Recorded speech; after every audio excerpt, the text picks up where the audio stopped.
அஸ்ஸலாமு அலைக்கும் வரஹ்மத்துல்லாஹி தஆலா வ பரகாத்துஹு. அன்பார்ந்த சகோதரிகளே, பெரியோர்களே, தாய்மார்களே, அல்லாஹ் ஜல்லஷானஹு தஆலாவுடைய சாந்தி, சமாதானம், பாதுகாப்பு, பரக்கத்து நாம் அனைவர்கள் மீது உண்டாகட்டுமாக. ஏராளமான மக்கள் துஆ செய்ய சொல்லியிருக்கின்றார்கள். அல்லாஹ்வே, எல்லோருடைய அனைத்து வாழ்க்கையும் நீ பரக்கத்தாய் கொடுப்பாயாக. வியாபாரங்கள், வீடுகள், மனைவி, மக்கள் எல்லோருக்கும் அல்லாஹ் அவங்க எல்லோருடைய அனைத்து தேவைகளும் அல்லாஹ் கபூலாக்கி தருவானாக. ஏராளமான மக்கள் அவங்களுடைய தேவைகளை சொல்லி வாட்ஸ்அப் கமெண்டில், அது மாதிரி வாட்ஸ்அப்பில், அது மாதிரி ஃபோனில் கொண்டு இருக்கக்கூடிய அனைவருடைய எல்லா பிரச்சனைகளும் அறியக்கூடிய ரப்பே, உனக்குத்தான் அது நிறைவேற்ற முடியும். உன்னை தேர்வு வேறு நாயின் இல்லை. யா அல்லாஹ், 70 தாயினுடைய இறக்கமுடைய ரப்பே, எங்கள் மீது இறக்கப்பட்டு எங்களுடைய எல்லா துவாக்கள் ஏற்றுக்கொள்வாய். ஆமீன். இன்னைக்கு பார்க்கும் தலைப்பு விருந்தாளிகள் சிறப்புகள், விருந்தாளிகளுடைய சிறப்புகள். அதை பற்றி தான் பார்க்க போகிறோம். வீடியோ கடைசி வரையும் பாருங்கள், எல்லோரும் ஷேர் பண்ணுங்கள். அல்லாஹ் சுப்ஹானஹு தஆலா நம்முடைய அனைவருடைய அனைத்தும் அமலும் சாலிஹான அமலாக கபூல் செய்வான். ஆமீன். நஹ்மதுஹு வ நுஸல்லி அலா ரசூலிஹில் கரீம். அம்மா பஅத். வ قال الله تعالى في القرآن المجيد والفرقان العظيم.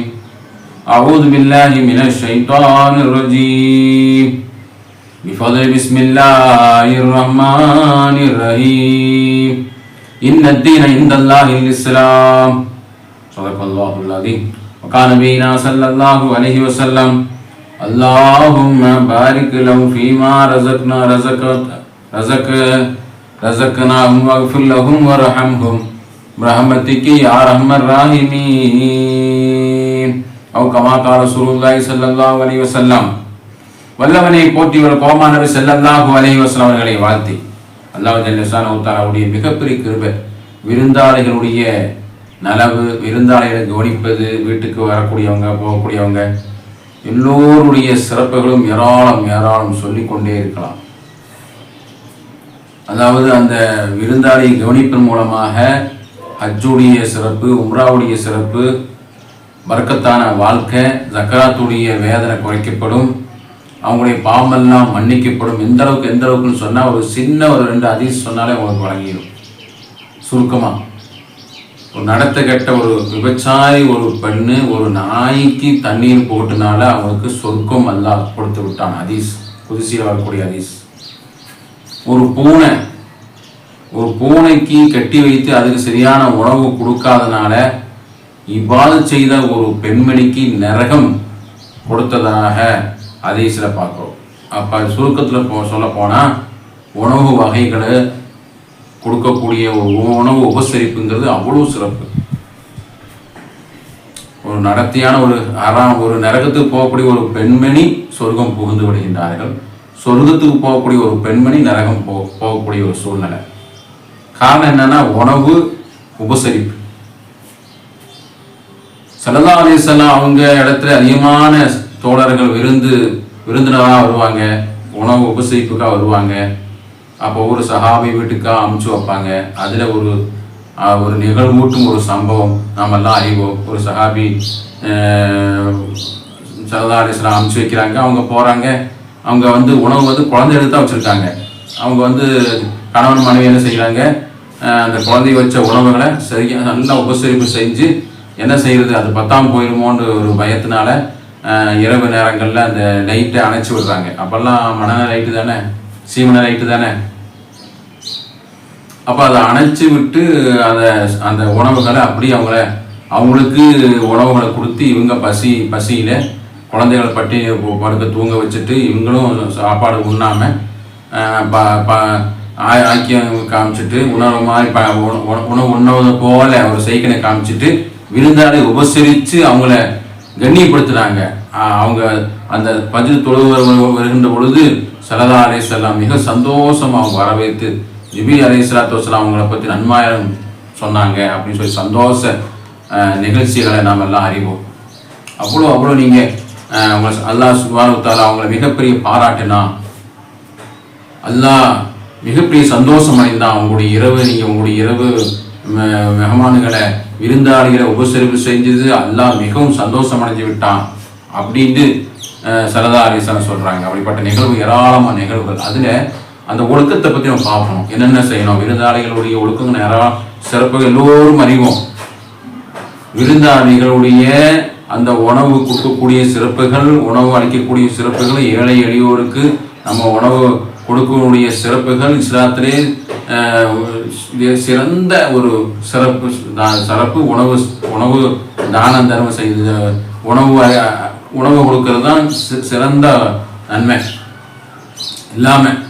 எல்லா உதவியை விட மக்களுக்கு உணவு கொடுப்பதில் தான் மிக அதிகமான நன்மைகளும் சிறப்பும் அது அதிகம்.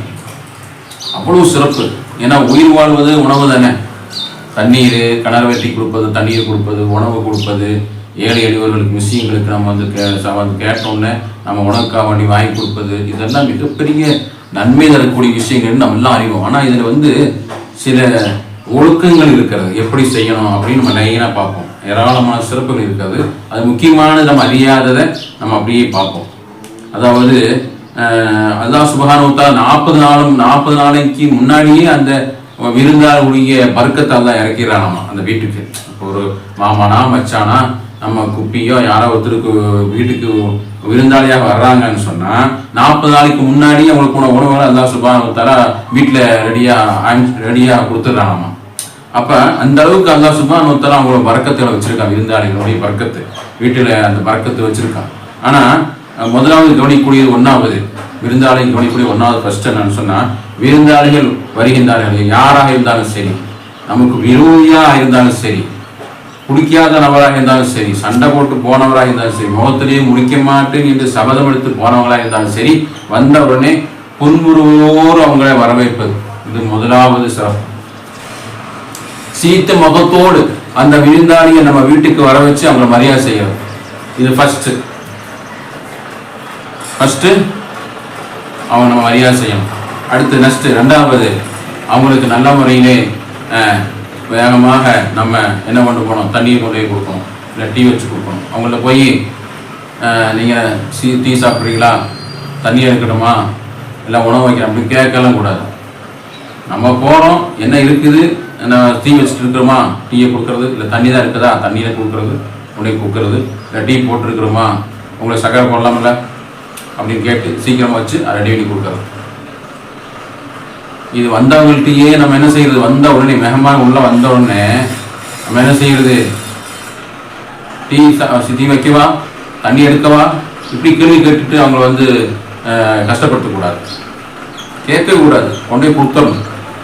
இது எல்லா உணவு வகையிலையும் இதுதான் நம்ம கவனிக்கணும். கணவன் மனைவிக்கு மத்தியிலே கணவர் திடீர்னு வேலை விட்டு வர்றாரு, அப்போ நம்ம என்ன செய்யணும், நம்ம வந்து அவங்க என்ன சாப்பிட்றவங்களோ எடுத்து கொடுத்தோம்னு சொல்லிடணும், நல்லா இருக்குன்னு சொல்லி பணிவிட செய்யணும். இதுதான் நம்ம ஃபஸ்ட்டு. நம்ம எடுக்கவா வைக்கவான்னு கேட்கவே கூடாது, நம்ம அவங்களுக்கு ஒன்று கொடுக்கணும். இது ரெண்டாவது. மூணாவது, அந்த விருந்தாளி வந்திருக்காங்க, தொழுது நேரம் ஆச்சு, நம்ம என்ன செய்யலாம், அந்த விருந்தாளியை கவனிக்கலாம். அந்த தொழுகை கொஞ்சம் லேட்டான பரவாயில்ல, ஆனால் தொழுகு விடக்கூடாது, தொழுகு விட்ட தவறு குற்றம். ஆனால் கொஞ்சம் அவங்களுக்காக வேண்டிய நேரங்களை நம்ம அந்த தொழுகை நேரம் ஆயிடுச்சு, விருந்தாளி வர்றாங்க, அவங்களுக்கு உண்டான உபசரிப்பு செஞ்சுட்டு தேவையான நிறைவேற்ற பணிகளை செஞ்சுட்டு நம்ம அப்புறம் தொழுகைக்கு போய்க்கலாம். தொழுகை விடக்கூடாது, அந்த நேரத்தை பிற்படுத்திக்கலாம். அந்த மெஹமானுடைய சிறப்பு அவ்வளோ சிறப்பாக இருக்குது. மூணாவது சிறப்பு. நாலாவது சிறப்பு, சுன்னத்தான் நோன்புகள் வச்சிருக்கிறோம், விருந்தாளி வந்திருக்காங்க, ஒன்று பரிமாறுறோம். அப்போ சுன்னத்தான் நோன்பு தானே, நீங்களும் சாப்பிடுங்க அப்படின்னு சொன்னால் அந்த சுன்னத்தான் நோம்பையும் முறிச்சு நம்ம என்ன செய்யலாம், நோம்பை விட்டுட்டு நம்ம அப்புறமா நோம்பு வச்சுக்கலாம். பறந்து நோம்பு முடிக்கக்கூடாது, ரம்ஜான் மாதத்துல எல்லாம் அந்த மாதிரி செய்யக்கூடாது. நம்ம ஏதோ ஒரு சுன்னத்தான நோன்பை வச்சிருக்கிறோம், அப்போ அந்த மாதிரி நோன்புகள் நமக்கு வந்து விடுவதற்கு அனுமதி இருக்கிறது. அதாவது நாலாவது சிறப்பு. அஞ்சாவது சிறப்பு, அவங்களுக்கு உணவு வகை எல்லாமே இருக்குது, வச்சு கொடுக்கலாம், பிரியாணியே செஞ்சு கொடுக்கலாம். ஆனால் அவங்களுக்கு சாதா சாப்பாடை கொடுத்து அனுப்பிச்சி விட்டுருவோம். அப்படி செய்யக்கூடாது. இருக்கிறது நல்லது, அவங்க எது விரும்புவாங்களோ எது பிரியுமோ அது நல்ல முறையில் அந்த விருந்தாளியை கவனித்து கொடுப்பது நமக்கு வந்து அவ்வளோ சிறப்பு இருக்குது, அவ்வளோ செய்யணும். அதுதான் வந்து எத்தனாவது, அஞ்சாவது சிறப்பு. நல்லதை நம்ம அவங்களுக்கு இருக்கிறது சிறந்த உணவு வகைகளை கொடுத்து அவங்களை வந்து நம்ம கண்ணியப்படுத்த வேண்டும். ஐந்தாவது சிறப்பு.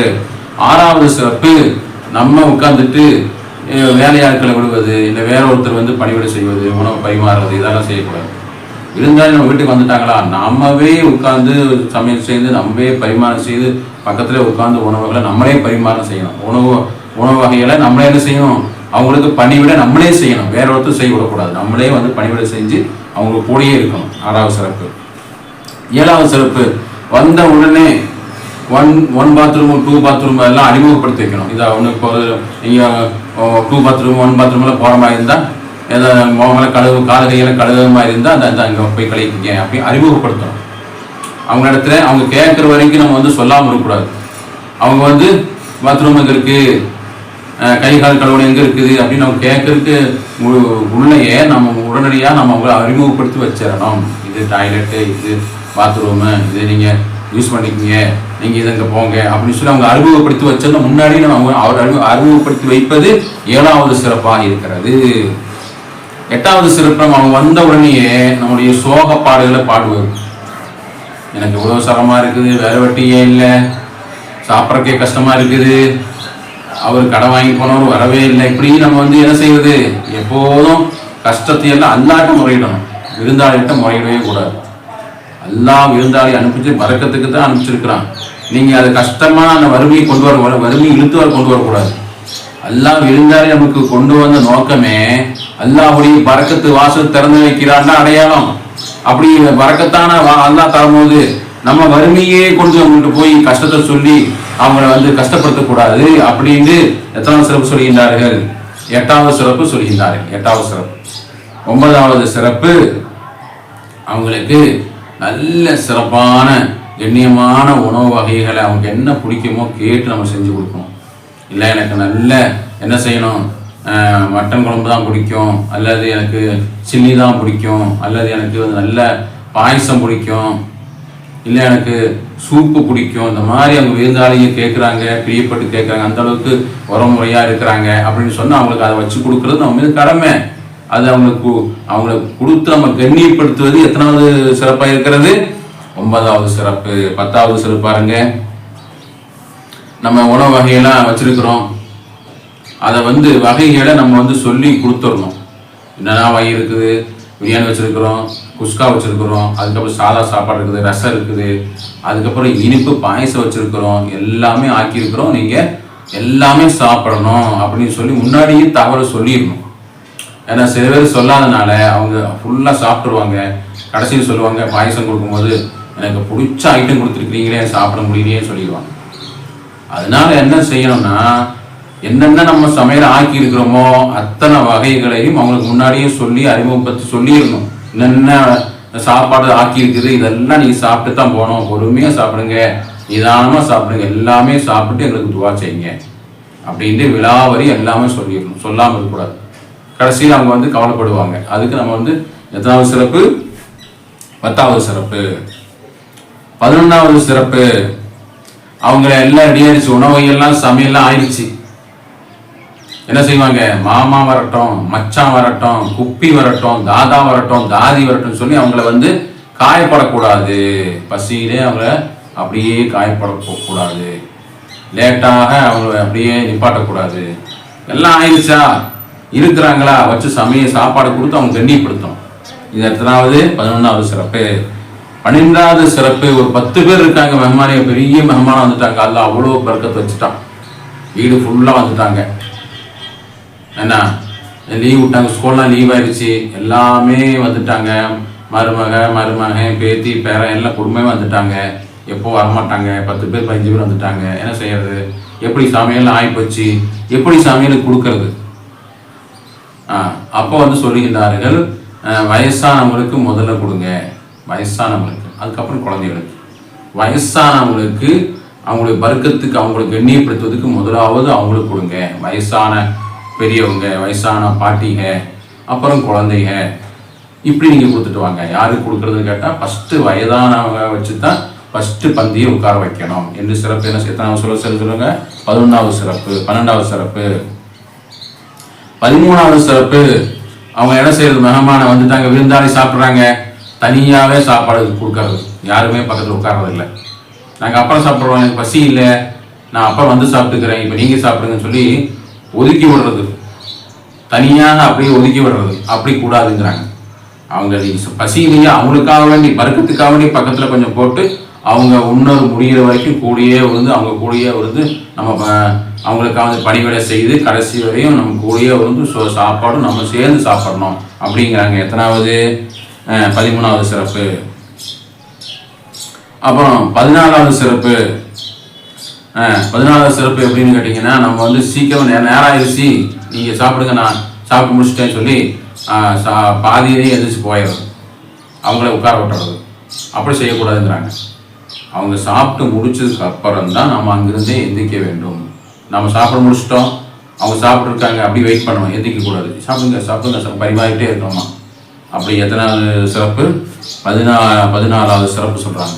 அவங்க கடைசியில் தான் நம்ம எந்திரிக்கணும் அப்படின்னு சொல்கிறாங்க. அவ்வளோ சிறப்புகள் அதை நம்ம செய்யாதனால தான் இதெல்லாம் நம்ம வந்து அறிவிக்க வேண்டியது அந்த லைனாக நம்ம முன்னோர்கள் எழுதி வச்சுருக்காங்க. இதெல்லாம் யாரும் அதை கவனிக்கிறது இல்லை. மெஹமான் வந்தாங்கன்னு சொன்னால் யானாதானோ அவங்கள வந்து தாட்டி விடுறாங்க. ஆனால் இவ்வளோ சிறப்புகள் இருக்குது. அவ்வளோ சிறப்புகள் செய்தால் தான் ஹஜ்ஜுடைய சிறப்பு, நம்முடைய பருக்கத்தான அனைத்து பருக்கத்தும் மலக்குமாருடைய இதுவாக கிடைக்குன்னு சொன்னால் இது அத்தனையுமே நம்ம கவனித்து அந்த மரியாதையோட கண்ணியத்தோட விருதாலையை நம்ம கவனிச்சா தான் அவ்வளோ சிறப்புகள் நம்ம அடைய முடியும்.